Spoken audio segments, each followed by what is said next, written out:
anh em nhầm mà về nhầm pi cái trường bày để nhầm chui cả ngày món là ngày bóng ôn cái trường bày nó nhầm đại cho mọi việc phìn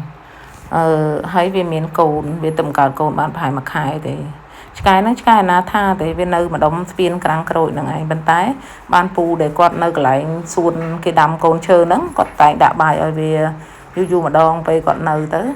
quạt đạo về na ngày khác quạt có từ lên tới lên sọc quạt chẳng bên tái miền bong tây mình để quạt chỉ quang hạt pran nắng quạt tại miền cái chọc bài đã bài tam quang quạt nắng quạt chọnอยู่ឲ្យសត្វអនាថានៅតាមផ្លូវហើយនឹងតំបន់ប្រាសាទមួយចំនួននៅក្នុងគោនឹងឯងគាត់ដល់ពេលគាត់ឲ្យបាយវាទៅយូរទៅវាឡើងមកចាំបាយវាឡើងមកចាំនៅផ្លូវនឹងឯងឲ្យតែរៀងដល់ម៉ោងព្រឹកឡើងអញ្ចឹងវាដឹងម៉ោងគាត់ជិះទៅដល់នឹងស្មោះណាអញ្ចឹងវាឡើងមកចាំបាយនៅនឹងដល់ថ្ងៃមួយឡានដឹកតកហ្នឹងវាកិនជើងក្រោយវាហើមឲ្យបាក់មកទឹកហើយបងក៏អត់បាននៅទេអញ្ចឹងពូក៏អត់លទ្ធភាពដែរអញ្ចឹងក៏សុំឲ្យខ្ញុំជួយទៅពួកខ្ញុំហ្នឹងក៏នាំគ្នាទៅជួយហ្នឹងដើម្បីលួងវាចាប់វាយកវាមកពេទ្យចាប់បានយកមកពេទ្យតែវា slow ដែរហ្នឹងវាស្គាល់គាត់ហើយដល់ពេលយកមកពេទ្យពិនិត្យមើលឃើញជើងវាហ្នឹងឆ្អឹងហ្នឹងខូចហើយសាច់ហ្នឹងហើមរលួយឡើងស្អុយខ្លាំងពេទ្យក៏បញ្យល់ខ្ញុំថាជើងហ្នឹងគឺត្រូវកាត់ហើយយើងអាចទុកទៀតបានទេព្រោះអីទុកតទៀតឆ្អឹងហ្នឹងក៏វាអាចជាប់មកវិញបានដែរអញ្ចឹងមេពួកយើងសម្រាប់ចិត្តធ្វើតាមការណែនាំរបស់ពេទ្យហ្នឹងឯងហើយខ្ញុំក៏ព្យាយាមយកបាយយកអីទៅឲ្យមុនហ្នឹងក៏អីគេងពេទ្យ2ថ្ងៃសិនបានធ្វើការវះកាត់ឲ្យបាយលួងលោមវាដំបងរៀងឲ្យញើតដែរហ្នឹងព្រោះអីខ្លាចលោកវាខំព្រោះវាដែរស្គាល់ខ្ញុំសោះមកហើយអញ្ចឹង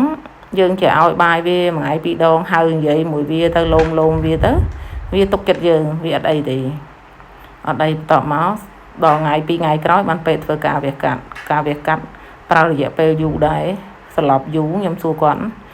អញ្ចឹងក្រោយពីចេញមានអីទេមានយើងបន់ឲ្យវាសុខសប្បាយហ្នឹងឯងពេលចេញពីការវះកាត់មក